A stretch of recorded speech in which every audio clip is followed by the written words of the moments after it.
네, 이 자리에 오신 분들 가운데는 태산같이 높은 길을 올라가면서 힘겨워하는 분도 계실 겁니다. 이제 태산을 좀 넘고 내리막길을 걷고 있는 분도 계실 겁니다. 그러나 오르막길에도 또 내리막길에도 우리 주님이 함께 하심을 믿습니까? 오늘 귀한 찬양으로 섬겨주신 우리 성가대학 오케스트라 우리 감사의 박수 한번 돌리겠습니다. 감사합니다. 우리 하나님께 영광 박수 돌리겠습니다. 감사합니다.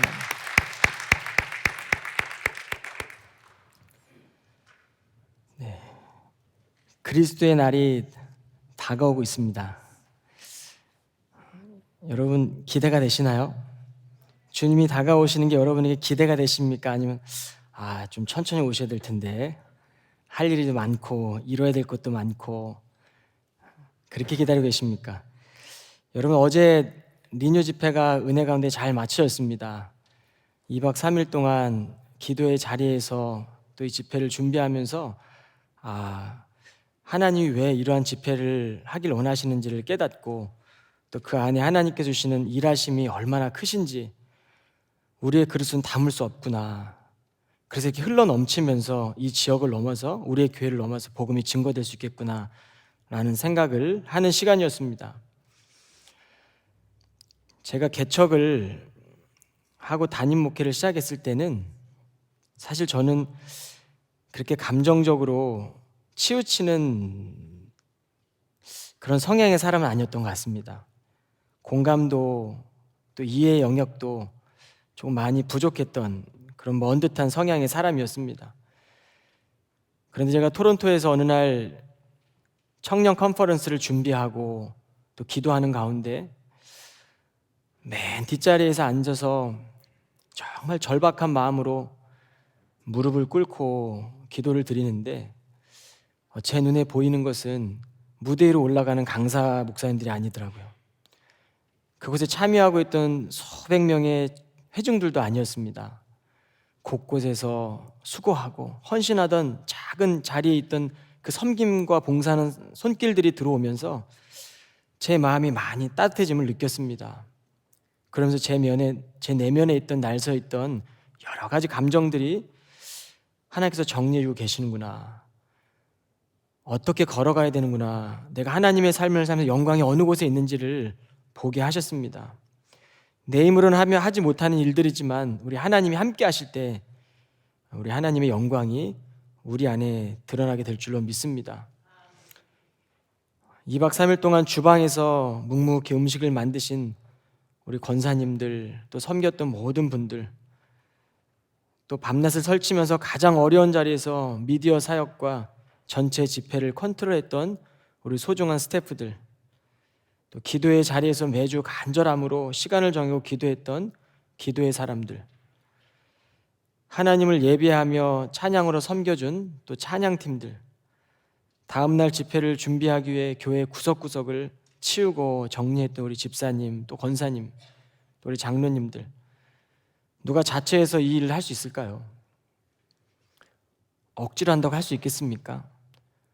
주님 때문에, 우리를 위해 돌아가신 주님 때문에, 그 사랑 때문에 그분의 사랑이 내 가슴에 차오르니까 자발적인 헌신으로 우리가 섬길 때 하나님 나라의 일들이 회복된 줄로 믿습니다. 제가 설교를 준비하면서 설교를 준비할 시간이 부족했는데도 또 이 집회 가운데 계속 이 말씀을 묵상하면서 벌써 한 해가 다 지나가는구나 라는 생각을 해보게 되었습니다. 제가 8월에 여름에 보스턴에 왔죠. 어느덧 겨울이 되었습니다. 시간이 참 빠르다. 빠른 시간을 실감하면서 한편으로는 이 분주한 시간들을 보내면서 현재 지금 나의 믿음이 더 깊어지고 있는가 돌아보게 되었습니다. 우리는 예배를 드려 지금 나와 있지만 주님 안에 있다고 확신하거나 전제해서는 안 됩니다. 헌신하는 자리에서도 하나님을 잊어버릴 수 있습니다. 하나님의 뜻과 다르게 죄를 범할 수 있는 연약한 존재라는 사실입니다. 여러분, 그리스도의 사랑이 우리를 죽음도 갈라놓을 수 없는 그 놀라운 길로 우리를 초대하셨습니다. 주님, 우리가 거부할 것들을 아시고 자신이 죽기로 작정하셨습니다. 각오하시고 우리에게 선택의 의지를 허락하셨죠. 이 주님을 바라보는 시선을 놓치게 되면 우리는 끊임없이 몰려오는 세속의 물결과 자기 중심적인 욕망에 휩쓸려 버리게 됩니다. 여러분, 우리에게 하나님의 뜻을 펼칠 수 있는 시간들이 무한하지 않습니다. 넉넉하지 않습니다. 언제 주님이 오실지 모릅니다. 우리가 주님 안에서 태어난 이 때는 있지만 갈 때는 아무도 모릅니다. 도적같이 온다고 성경은 말씀합니다. 그렇기 때문에 오늘 우리가 하는 모든 일들과 생각과 계획들을 다시 오신다고 약속하신 그 주님의 재림으로 검토되어야 합니다. 그렇기 때문에 우리 하나님께서는 우리가 어떤 선택을 할지 아셨고 주님께서는 죽기로 작정하시고 이 시간 피 흘리기까지 죄와 싸우시면서 십자가의 그 사랑의 길을 내어주셨습니다. 여러분, 그리스도의 날이 다가오고 있습니다. 주께서 오신다고 하시고 올라가신 시간이 이미 2000년의 시간이 지났습니다. 이것이 하나님의 시간표입니다. 그만큼 주께서 오실 날이 가까워진 것입니다. 어둠이 깊어질수록 낮이 가까움을 우리는 매일 마주하며 살고 있지 않습니까? 여러분, 사랑하는 사람들을 기다리게 되면 깊은 잠을 잘 수가 없습니다. 언제 오려나 그 길목에 서서 기다리게 되겠죠. 주님은 약속대로 다시 오신다고 말씀하셨습니다. 처음 오심과 하늘로 올라가심의 그 시간표는 이미 성취되었습니다. 우린 그것을 반드시 믿고 고백해야 합니다. 그리고 내가 믿는 그 주님께서 내가 다시 올 거야, 내가 다시 오실 것을 분명히 약속하고 우리에게 올라가셨습니다. 그리고 성령님을 보내주셨습니다. 이제 우리는 무엇을 하느냐가 아니라 어떤 삶을 살고 있느냐가 중요합니다. 이 시선을 놓쳐버리게 되면 우리는 자기 욕망에 흠뻑 취해 사는 사람이 돼버립니다. 흘러가는 시간, 크로노스의 시간을 따라가게 됩니다. 그러나 기다리는 사람은 선물로 주어진 선사된 시간, 카이로스 속에서 불확실한 세상을 만나고 명확하지 않고 모호한 세상을 살아가지만 다시 오신다는 그 하나님의 말씀을 기억하고 약속 위에 서 있는 순간 우리는 주님과 한 걸음 한 걸음 동행하며 나를 잡아주시고 있는 그 손 놓지 않고 이 세상을 믿음의 균형을 이루며 살아가게 되는 것입니다. 그래서 하나님의 자녀들은 믿음의 명예를 지켜가는 삶을 살아내는 것이죠. 여러분, 대강절은 대강 보내는 절기는 아닌 것 같습니다. 여러분, 대강절의 의미는 다시 오심을 준비하라는 뜻입니다. 제가 오늘 보라색 스토를 하고 이 제단 위에 올라왔습니다. 지난주까지는 녹색 스토를 하고 있었죠. 이 스톨은 제가 목사 안수를 받고 주님의 도를 따르는 사람으로 살겠습니다. 이 목사의 목에 목을 감싸주시고 교만의 목을 감싸주시고 때로는 그 교만의 목을 부러뜨려 주시고 죄의 모든 타락으로부터 내 영혼을 맑히는 의미에서 착용하고 있는 것입니다. 어떤 분이 저한테 그렇더라고요. 목사님, 그 스토리 스카프 같기도 하고 목도리 같은데 굉장히 스타일리시한 것 같다고 얘기를 하더라고요. 제가 이걸 한번 설명을 해드려야 되겠다라는 생각을 하고 말씀을 준비했습니다. 여러분, 앞으로 4주 동안 이 보라색 스토리를 보게 될 것입니다. 이 색은 왕의 위엄, 또 왕의 존엄을 의미합니다. 제가 다른 색으로 바뀔 때 또 그 의미를 설명해 드리겠습니다. 여러분, 그렇다면 대강절기를 보내는 우리는 어떤 자세로 살아가야 하겠습니까? 첫째는 잠에서 깨지 않으면 깨지 못할 때가 옵니다. 11절에 보면 여러분도 알고 있다시피 벌써 잠에서 깨어날 때가 되었기 때문입니다. 이제 우리의 구원이 처음 믿을 때보다 더 가까워졌습니다. 여러분, 한번 생각해 보세요. 살 날이 얼마 남지 않았다는 의사의 진단을 받게 되면 그 사람에게 주어진 시간이 어떨까? 어떻게 느껴질까? 달라지지 않겠습니까? 이전에 내가 막 분주했던 삶을 살아오다가 어느 날 이 내게 주어진 시간이 얼마 남지 않았구나. 참 잘 살아내야 되겠다. 그런 삶을 살게 되지 않겠습니까? 제가 2010년 그 해를 잊지 못해요. 2008년도에 토론토로 이민을 와서 2010년도 그 해를 잊질 못합니다. 그해 하나님이 외국 땅에 교회를 개척하게 하셨습니다. 개척하게 된 이유가 있었어요. 외국에 나와서 공부도 하고 여러 외국의 문화들을 겪고 견문을 넓히게 나왔는데 사랑하는 아버님이 갑작스럽게 떠나 보내드리게 됐습니다. 한국에 들어가서 장례를 마치고 이 땅에 와서 어떻게 살아가야 되나 고민을 하는데 그해 겨울 너무 찬바람이 불더라고요. 그런데 주님께서 그 찬바람이 부는 겨울과 다르게 제 마음을 너무 뜨겁게 해주셨습니다. 영혼을 사랑하는 하나님 마음이 제 마음 깊은 곳까지 뜨거운 사명감으로 다가왔습니다. 그런데 그 무렵에 성경대로 살아보자고 외치시던 한국교회 존경하던 목회자분들이 한 분 한 분 별세하시는 소식을 제가 들었습니다. 이름만 대면 다 알 수 있는 기라성 같은 그런 한국교회를 세운 목사님들인데 한 분 한 분 떠나가시는 거예요. 긴 인생도 아니었습니다. 정말 짧은 인생이셨습니다. 왜 하나님이 이 목사님들을 일찍 데려가실까? 영혼을 사랑하는 하나님 마음이 뜨거운 사명으로 다가오면서 천국 복음을 전해야 되는 이유를 제게 분명하게 주셨습니다.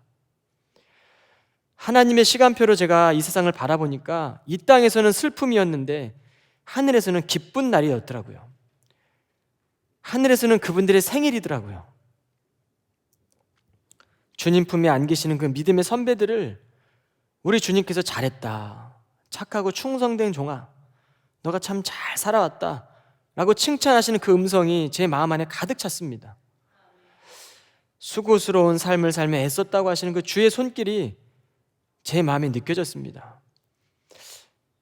아버님이 비록 일찍 여의고 하나님 품에 안기셨지만 외롭진 않으시겠다.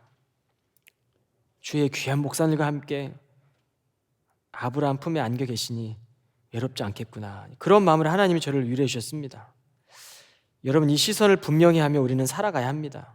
모든 사람은 하나님 앞에 서는 때가 반드시 옵니다. 우리의 구원이 처음 믿었을 때보다 더 가까워졌다라고 오늘 성경은 말씀합니다. 여러분, 세상 도처에서 일어나는 죄와 어둠의 행실들 한번 바라보십시오. 주님이 올 때가 더 가까워지지 않았습니까? 여전히 이것들을 보면서 사랑의 마음을 품기보다는 정죄하고 판단하고 자기의 생각과 자기 안에 내면의 여러 가지 감정에 켜켜이 쌓여있는 부분들로 힘들어하는 사람들이 더 많아 보이지 않습니까? 주님 오실 때 가까워진 것입니다. 그러나 여러분, 이 시간 영적으로 우리가 하나님 오실 때를 준비한다면, 깊은 잠에서 깨어난다면 주님께서 우리를 통하여 하나님 나라를 회복시킬 것입니다. 지금 여기 이곳에서 누릴 수 있는 그 하나님 나라가 우리 캠브리지 교회를 통하여 넉넉하게 임하게 될 것입니다. 그 영광이 우리의 교회만 임하는 것이 아니라 우리의 교회를 넘어서 이 보스턴 지역에 있는 많은 영혼들과 많은 교회들에게 흘러나가야 합니다. 저는 이번 리뉴 집회가 우리 교회만 머무르지 않고 풍성하게 질 것을 확신했습니다. 우린 이렇게 준비해 살 수 있지만 이 예배를 드리지 못하는 많은 교회들이 이 예배를 통해서 도전받고 우리가 그곳까지 나아가서 함께 예배 드릴 수 있는 집회가 되길, 그리고 이 집회를 헌신하는 많은 스태프들이 더 많아져야 합니다. 추수할 일꾼이 아직 너무 적습니다. 여러분, 이 시간 생각해 한번 보십시오. 마치 결혼을 앞둔 신부가 준비 없이 깊은 잠을 잔다면 이게 도무지 이해가 됩니까? 실제로 결혼을 앞두고 아무것도 안 하는 신부는 한 명도 없을 겁니다. 그러나 영적으로 보면 대부분의 사람들이 하나님을 잃어버리고도 너무도 태연하게 세상을 살아갑니다. 이제는 잠에서 깨어날 때라고 오늘 성경은 말씀합니다. 주님이 이 시대의 과실을 맺기 위해서 시절마다, 시대마다 하나님의 열매를 맺는 사람들을 세우십니다. 그리고 그들을 부르십니다. 신실한 예배자를 주님 부르셨습니다. 교회 역사 가운데서도 그랬고 성경 속에서도 그렇습니다. 여러분, 하나님의 사명으로 타오르는 신실한 예배자들이 되십시오. 그리고 주님이 부르실 때 여러분이 갖고 있는 삶의 옥합을 깨트리십시오. 그리고 주님 발 앞에 엎드리십시오. 그 마음이 느껴지지 않으면 마음을 찢으며 회개하십시오. 눈물 흘려가며 하나님 앞에 그 마음 달라고 더 가까이 나아가십시오. 어두워져가는 시대 가운데 하나님의 사명자들을 통해 그리스도의 빛은 투영됩니다. 사명을 감당하는 자에게는 그리스도의 은총의 빛이 비춰집니다. 그 은총의 빛은 고난 가운데서도 주님, 나의 눈에 주님의 눈물이 차오르게 하옵소서. 내가 걷는 길이 아니라, 내가 선택하는 내 삶이 아니라 주님이 걸어가신 십자가의 삶을 살 수 있도록 내 발걸음 인도하여 주옵소서. 내 삶의 가장 귀한 옥합을 깨트릴 수 있는 신실한 예배자들로 주님 나를 사용해 달라고 주님 앞에 나아가 보십시오. 여러분, 신실한 예배자들은 그날을 꿈꾸는 사람들입니다. 완전한 평화가 임하가 되는 그날을 기다리는 사람들입니다. 하나님의 마음에 무감각해져 있지는 않습니까? 이제 깨어나십시오. 깊은 밤이 오기 전에 깨어나십시오. 시편 108편에 보면 다윗은 대적들 가운데 둘러싸여 있었습니다. 그런데 그는 승리의 기도를 드립니다. 주님, 내가 당신을 기다립니다. 내 눈앞에 대적들이 둘러싸여 있지만 내가 당신을 기다립니다. 내 영혼이 당신을 바라봅니다. 왜 다윗이라고 불안하지 않았겠습니까? 왜 다윗이라고 마음이 오그라들지 않았겠습니까? 불확실한 삶을 살아가는 우리들에게, 명확하지 않는 삶을 살아가는 우리들에게, 모호한 이 시대를 살아가는 우리들에게 주님 말씀하십니다. 그날을 기다려라. 깨어 있어라. 이 불안한 상황 가운데 다윗은 하나님을 섬기기로 마음을 정한 것이죠. 그는 믿음의 시선을 주께 둔 것입니다. 다윗은 그 시선을 보좌 앞에 있는 어린 양, 그 예수 그리스도께 두고 찬양하고 있는 것이죠. 오늘 말씀에 보면 둘째는 빛의 갑옷을 입으라고 말씀합니다. 그러므로 어둠의 행실을 벗어버리고 빛의 갑옷을 입읍시다. 우리는 매일 영적 전쟁을 하며 살아갑니다. 지금도 그 전쟁을 하는 분들이 있을 겁니다. 삶의 문제가 될 수도 있고, 나만 알고 있는, 하나님과 나만 알고 있는, 여전히 하나님 앞에 나아가지 못하는 내 연약한 문제일 수도 있고, 그러나 갑옷은 언제 입죠? 전쟁할 때 입는 옷입니다. 생명을 위협하는 적군의 공격에서, 나의 믿음을 위협하는 그 영적인 공격에서 내 믿음 보호하기 위해서 입는 것이 바로 갑옷입니다. 죄에 물들지 않기 위해 성도들은 빛의 갑옷을 입어야 하는 것이죠. 그런데 빛의 갑옷이 무엇입니까? 오늘 에베소 5장 9절에 보면 빛의 갑옷은 모든 착함과 선함과 의로움과 진실함이라고 성경은 말씀합니다. 여러분, 우리가 이 땅을 살아가면서 이 갑옷을 입는 것이 익숙해져야 합니다. 때론 내가 손해보고, 때론 이 갑옷이 무겁고, 때론 조롱받고 어리석다는 얘기를 들을지라도 여러분, 그 복음 들고 이 지역 가운데로 나아가야 합니다. 은혜가 머문 자리, 눈물로만 그치면 복음은 증거되지 않습니다.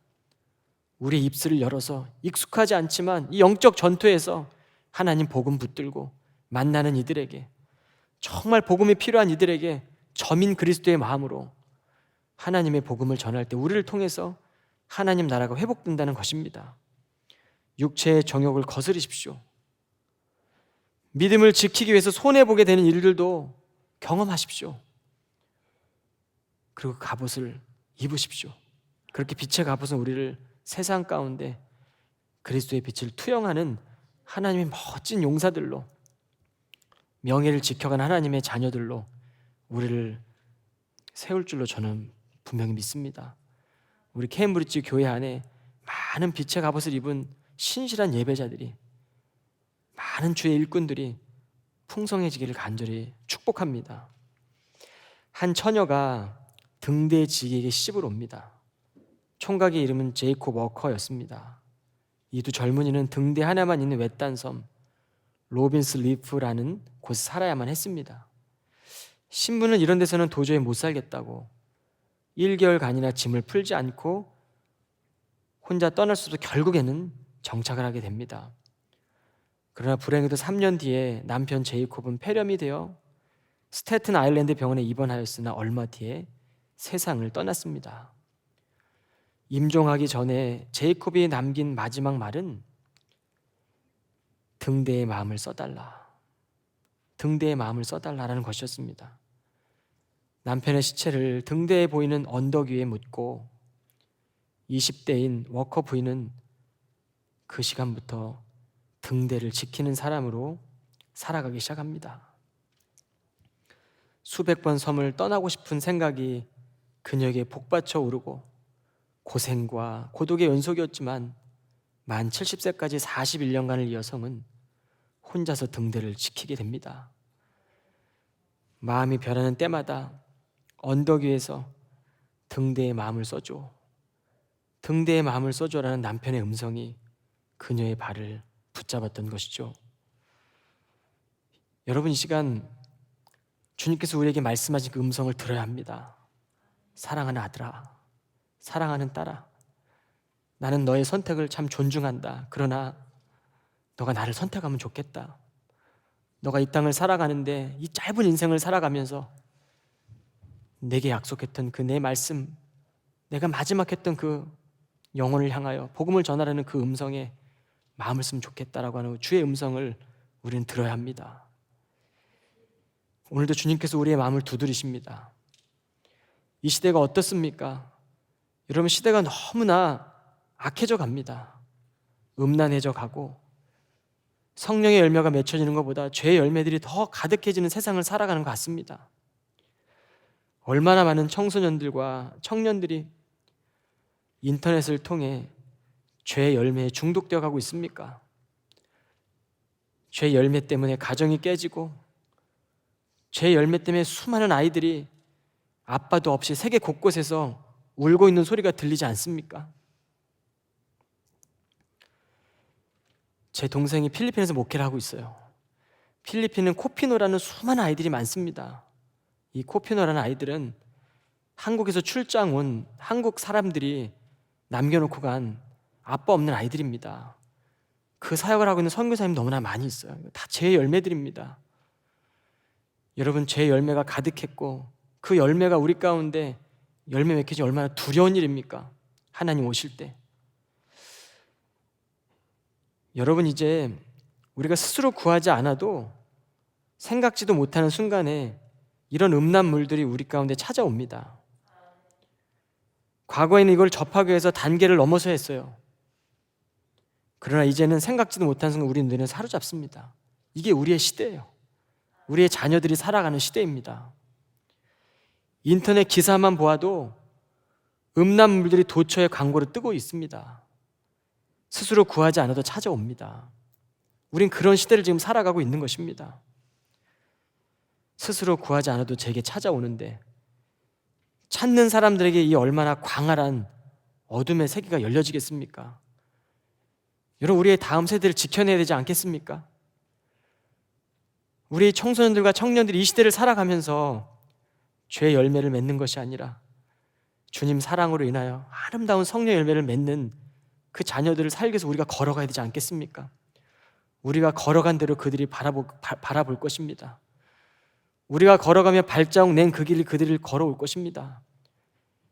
여러분, 쓰러지지 마십시오. 빛의 갑옷 입고 승리하십시오. 마지막 그 최후의 그 마지막 그 선에서 지켜내십시오. 주님 우리들에게 힘을 주실 것입니다. 빛의 갑옷을 그래서 입어야 합니다. 그리스도의 음성이 들려질 때 즉시 회개하십시오. 즉시 회개하지 않는 것도 죄라고 하나님 말씀하십니다. 우리가 어떻게 깨끗해질 수 있겠습니까? 날마다 회개하죠. 날마다 세수하지만 회개하지 않잖아요. 날마다 밥을 먹지만 하나님 말씀 내게 들려지지 않는 것 때문에 배고프지 않지 않습니까? 이것이 우리의 현실입니다.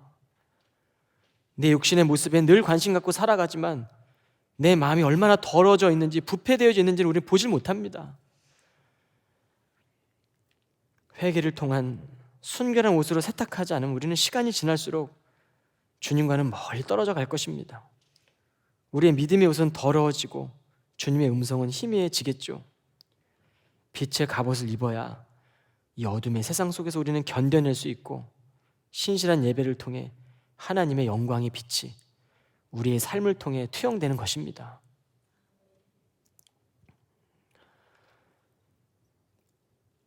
이번에 류뉴 집회를 섬기기 위해서 토론토에서 오랜 시간 함께 신앙생활을 했던 한 자매가 와서 섬겨주고 저희 집에서 어젯밤에 묵고 새벽 일찍 자신이 섬기는 재단을 섬기기 위해서 가는데, 어제 저녁에 주일날 제가 늘 주보를 만드는데 어젠 제가 너무 분주했기 때문에 그 자매가 접어주고 갔습니다. 근데 제가 이 주보를 보는데 그 자매의 섬김이 제 마음을 뭉클하게 하더라고요. 접어줄 땐 몰랐는데 가고 나니까 제 마음이 뭉클해지는 겁니다. 우리의 섬김이 그런 거죠. 내가 내 자녀를 위해서, 내가 누군가를 섬겨주면 내가 지난 그 자리에 그 사람에게 그리스도의 복음이 전달되고 하나님의 빛이 그에게 영광으로 임하게 되는 것입니다. 이게 복음의 증거자로 살아가는 삶입니다. 나는 낮아지고 나는 죽어지고 나는 없어지고, 그러나 내가 순종하겠습니다. 주의 말씀 선택하겠습니다. 주님, 우리를 통하여 일하여 주십시오. 그것이라고 한다면 그 선택을 통하여 우리를 통해 일하시는 주님이 놀라운 일을 행하시지 않겠습니까? 오늘 여러분 예배를 마치시고 나면 예배를 드린 후에 우리 사랑하는 성도들과 함께 믿음의 인사와 교제를 나누셨으면 좋겠습니다. 우리 케임브리지 공동체가 더 아름다운 모습으로 그때를 준비하는 풍성한 공동체가 되기를 원합니다. 우리의 모습은 다르죠. 우리의 성향도 다릅니다. 우리의 믿음의 색깔도 다릅니다. 그래서 정죄하지 마십시오. 서로 다른 모습을 인정해주고, 하나님께서 우리 모두를 다 다르게 지어주셨구나, 당신을 주님의 마음으로 사랑한다고 고백하는 것이 아름다운 입술의 칭찬이 아니라 예수님의 그 선하심, 예수님의 그 진실하심을 드러내는 사랑의 고백입니다. 여러분, 이것을 택하십시오. 이것을 선택하십시오. 그리고 행하십시오. 마지막으로 우리는 육신의 옷을 벗어야 합니다. 주 예수 그리스도를 옷 입으십시오. 죄의 본성이 바라는 정욕을 만족시키는 생각을 하지 마십시오. 여러분, 사단이 40일 동안 예수님을 어떻게 유혹합니까? 떡으로 유혹하고, 산 위에서 떨어져 보라고 유혹하고, 천하를 지배할 수 있도록 유혹하고, 그게 다 어떤 욕망입니까? 우리 안에 많은 것들을 소유하고 싶은 그 욕망, 내가 누군가를 지배하고 싶은 욕망, 내 판단과 내 생각으로 누군가를 가르치고 싶은 욕망, 정말 핑크빛과 같은 성공을 향한 매직 같은 인생을 꿈꾸는 욕망들 아닙니까? 주님은 그러한 욕망을 선택하지 않으셨습니다. 그리고 광야로 나아가셨죠. 여러분, 광야의 시간은 축복의 시간입니다. 우리의 옛 생활, 어둠의 습관, 나의 고집과 편견을 버릴 수 있는 시간입니다. 여러분, 광야를 지나고 있는 성도들 계십니까? 많이 힘들고 어려우시겠지만 이제 주님과 동행하십시오. 그리고 주님의 위로와 격려가 여러분 가운데 풍성해지기를 간절히 축복합니다. 이것은 절개수술하는 것처럼 도려낼 때의 아픔과 통증이 있습니다. 그런데 그리스도께서 죄에 대하여 대신 죽으심으로 잘렸던 우리의 부에 새살이 돋아나게 하시고 이전보다 더 온전하게 회복시켜 주실 것입니다. 두려워하지 마십시오. 이전에 입었던 옷을 벗는 것을 두려워하지 마십시오. 습관의 옷을 벗어버리고 하나님의 행하실 일들을 바라보십시오. 전통에 매이지 마시고, 이전의 구습에 매이지 마시고, 내 습관과 내 성품에 매이지 마십시오. 하나님은 반드시 우리 가운데 새 옷을 입혀주십니다. 하나님께서 날마다 입혀주시는 옷으로 우리의 마음의 옷장을 채우십시오. 여러분, 마음의 옷장에 어떤 것이 있습니까? 우리가 선택한 그 옷이 부패한 옷은 아닙니까? 더러워져 있는 옷은 아닙니까? 이제 꺼내버리고 예수 그리스도의 옷을 입으시기 바랍니다. 주님은 고독한 길을 걷는 자에게 위로의 옷을 입혀주실 것입니다. 오늘 성가대가 불렀던 이 찬양을 저는 정말 어릴 때 가사의 의미도 모른 채 3절까지 다 외우면서 흥얼거리고 외치며 다녔던 그런 생각들이 생각이 나더라고요. 그 시간들이. 근데 이제 시간이 흐르고 목회 여정에서 목회하면서 태산을 넘고 험곡에 가는 것이 이런 것이구나. 그러나 그곳에서 주님의 빛이 비추고 계시는구나. 여러분, 이것이 주님의 옷 아니겠습니까? 영광이 멀어진 이들 가운데 우리의 믿음의 고백과 섬김을 통해 하나님의 영광이 채워지는 놀라운 일들이 우리 안에 있기를 간절히 축원합니다. 오늘 로마서 13장 13절의 말씀은 우리가 잘 알고 있는 성 어거스틴을 변화시킨 유명한 구절입니다. 그런데 이 구절 뒤에는요, 성 어거스틴의 어머니 모니카의 기도가 있었습니다. 모니카는 아들 어거스틴을 날마다 눈물을 뿌리며 기도합니다. 수년 동안 눈물에 기도해도 어거스틴은 여전히 방탕한 삶을 벗어나지 못했습니다. 답답했겠죠. 이 어머니가 교회의 감독을 찾아갑니다. 감독님, 어거스틴을 만나서 타이르고 혼내서 바른 길로 내 아들이 돌아올 수 있도록 좀 해주십시오라고 간청을 합니다. 근데 감독은 그 요청을 거절합니다. 왜냐하면 스스로 돌아올 수 있을 것이라 믿었기 때문입니다. 끈질기게 매달리는 어머니의 감독은 이렇게 말하죠. 걱정 말고 돌아가세요. 이렇게 눈물로 뿌리는 기도의 자식은 결코 망하지 않습니다. 어거스틴이 방황하며 제 열매를 맺고 있을 때 그의 어머니 모니카는 아들을 향한 기도를 멈추지 않았습니다. 어머니 모니카가 입고 있었던 빛의 갑옷은 어둠에 거했던 아들을 돌아오게 했습니다. 그리고 성 어거스틴으로 우리 가운데 알려진 그 아들로 살아냈던 것이죠. 그 기도가 있던 사실 우리가 기억해야 됩니다. 그런데 이 어머니가 마지막 두 아들을 떠나보내면 두 아들과 사별하면서 이 어머니가 마지막 유언을 남겼는데 그 유언이 이렇습니다. 내 몸은 어디에 묻어도 좋다. 그 일로 인하여 조금도 염려하지 말라. 단 한 가지만 너에게 부탁한다. 너희들이 어디에 있든지 주님의 제단에서 나를 기억해 다오. 어거스틴의 고백론 292페이지 이런 글귀가 있더라고요. 하나님에게는 먼 곳이란 아무것도 없다. 하나님이 세상 끝날래 나를 부활시킬 장소가 어디인 줄 모를까 두려워할 필요가 하나도 없다.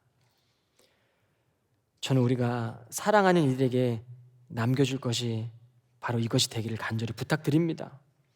사랑하는 가족들 뿐만 아니라 우리의 공동체 많은 지체들에게 여러분 이 말씀을 남겨줘야 되지 않겠습니까? 이 하나님의 제단 앞에서 우리를 기억할 수 있는 그런 삶을 살아야 하지 않겠습니까? 제단에서 기억되는 삶, 내가 기도했던 이 자리를 통하여 누군가가 하나님을 만나는 그 삶, 내가 수고하고 때론 손해보고 힘들지만 주님 때문에 순종하고 섬겼던 그 자리를 통하여 누군가 하나님의 빛을 보고 그리스도의 빛으로 나올 수 있는 그런 놀라운 하나님의 삶이 바로 이곳에서 이 제단에서 이루어져야 되지 않겠습니까? 여러분, 이 제단이 44년 동안 말씀이 선포되었던 제단입니다. 앞으로 언제까지 제단에서 말씀이 선포될지 우리는 알 수 없죠. 언제 주님 오실지 모르는 것처럼 말입니다. 그러나 여러분, 우리를 부른 이 말씀의 제단에서 하나님의 거룩한 말씀을 내 마음에 새기고 하나님, 내가 이 제단 가운데 기도에 무릎을 꿇겠습니다. 누구도 예배하지 않는 이 자리에서 내가 하나님 말씀 붙들고 무릎 꿇고 기도하고 그 복음 붙들고 나가겠습니다. 이 지역에 아직도 복음 모르는 사람들이 이 지역 가운데 우리의 교회 가운데 하나님 복음 느낄 수 있도록 만날 수 있도록 내가 그 한 사람이 되겠습니다. 주님 나를 세워주십시오. 여러분 그렇게 주님 앞에 나아갈 수 있는 거룩한 믿음의 공동체들 다 되시기를 주의 이름으로 간절히 축원드립니다. 기도하겠습니다. 주님 감사합니다. 보이는 세계와 보이지 않는 세계의 통치자가 되시는 주님, 주님의 은총으로 인해 이 시간 우리의 마음이 주께로 향합니다. 주께서 우리의 마음을 새롭게 하셨사오니 이제 죽음의 세계를 통치하는 왕을 두려워하지 않겠습니다. 우리의 믿음을 끝없이 주님을 향하여 불타오르게 하옵소서. 주님의 모습으로 깨어나게 하시고 주님을 찬양하며 여기서 가장 복된 것들을 누리게 하여 주옵소서.